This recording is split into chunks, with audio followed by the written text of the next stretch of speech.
Iraq's Prime Minister Haider al-Abadi has expressed his surprise at how eager some countries are at interfering in Baghdad's internal affairs as the country is close to defeating Daesh. Remarks come as Iraq and Turkey are engaged in a war of words after Turkish tanks rolled into northern Iraq without Baghdad's consent. Turkey has pledged to participate in the Mosul offensive, drawing a harsh response from Baghdad, which considers the incursion an infringement of its sovereignty. Iraq has also condemned comments by Saudi Arabia that call on Baghdad to abandon the popular mobilization forces in the fight against terrorists. The Iraqi government has continuously stated that the PMS is under the command of the government, that is, and a significant force in fighting Daesh. Marcus Papadopoulos, publisher and editor of Politics First, joins us. So, Haider al-Abadi talking there, and we know they're engaged in a war of words with Turkey. So the basic question is, what is Turkey doing there? What plans do they have when it comes, especially at this point in phase, regarding Mosul? Well, the situation that Iraq finds itself in today is diabolical. On the one hand, Iraq is trying to free itself of the cancer that is ISIS. On the other hand, however, that fight against ISIS is being undermined by both Turkey and Saudi Arabia. And Turkey and Saudi Arabia have long been supporting ISIS with weapons, with money, and with logistical support. And now it's necessary to examine the motives in more depth as to why Riyadh and Ankara are interfering in the Iraqi government's fight against ISIS. If we can take the Saudis first of all, we can say that Saudi Arabia is very annoyed, very frustrated, very concerned about the good relations, the excellent relations, in fact, which exist between Baghdad and Tehran.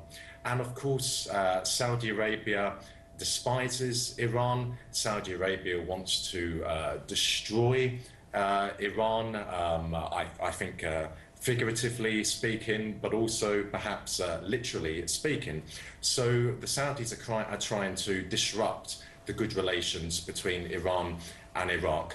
Now, if we take Turkey, I would say Turkey's motives for undermining Iraq's fight against ISIS are even more sinister than the Saudis, because the Turks, once again, have a very close relationship with ISIS, and that includes President Erdogan's family, who have been buying oil from ISIS. But why is the Turkish army intent on playing a part in the Iraqi army's attempt to liberate Mosul from ISIS? Well, this is a theory which I'm going to put forward, but I think it's a distinct possibility. We have heard reports this week cited by Russian officials that the Americans and the Saudis are making plans for ISIS fighters to withdraw from Mosul and to go into Syria. Now that makes sense from an American perspective and from a Saudi perspective, because they need ISIS fighters in Syria to try and disrupt the Syrian army's campaign of liberating Syrian territory. And the role of the Turkish army could be to allow, to give safe passage to ISIS fighters leaving Mosul. Now, as I said, that is just a theory, but I'm quite willing to say that publicly. And as I said, I believe that is a very distinct possibility. Well, your theory is somewhat backed and voiced by the Hezbollah Secretary General Sayyid Hassan Nasrallah, who said that these ISIL leaders are going to be leaving Mosul and going into eastern Aleppo, and that is what the plan is. And of course, you're saying that Turkey perhaps is going to give them cover of some kind. So if they're going to do that, it comes back to, are they thinking that they're going to now fight against the Syrian army and Russia? But then they're going to need some kind of cover, aren't they? So where does that leave the military agenda for the U.S. and its allies? Well, let's take Aleppo. Why is the West so now concerned, in inverted commas, about Aleppo? It hasn't been concerned about Aleppo for the last 4 years or so. They haven't been concerned about how the terrorists, the Islamist terrorists in those occupied parts of Aleppo have been shelling and mortaring Syrian civilians in government-controlled parts of Aleppo and killing them every day. They haven't been concerned about how the terrorists in Aleppo have been cutting off water supplies to the government parts of Aleppo, cutting off electricity and gas.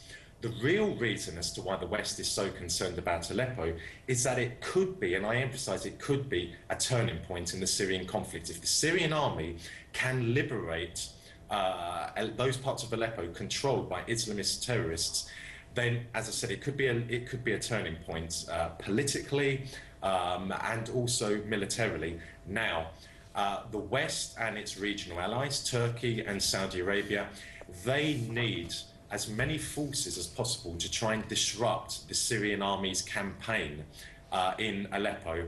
And how do you do that? By playing one of their trump cards, which of course is ISIS.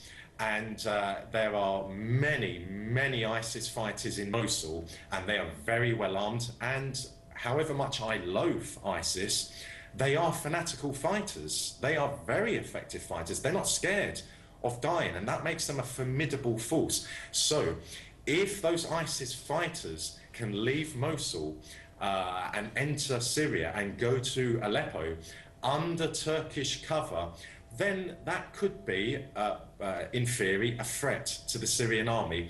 So I said at the beginning of this interview that Iraq finds itself in a diabolical situation, and also, of course, Syria finds itself in a diabolical situation. Both countries are fighting the scourge of Islamist terrorism which threatens not just those two countries, not just the Middle East, not just the Muslim world, but the whole world. And yet you have big players in the world, America, Britain, Turkey and Saudi Arabia, who are doing their utmost to try and disrupt, to try and derail the campaign of the Iraqi military and the Syrian military to neutralize this terrible, terrible threat that is Islamist terrorism. Thank you, Marcus Papadopoulos, publisher and editor of Politics First.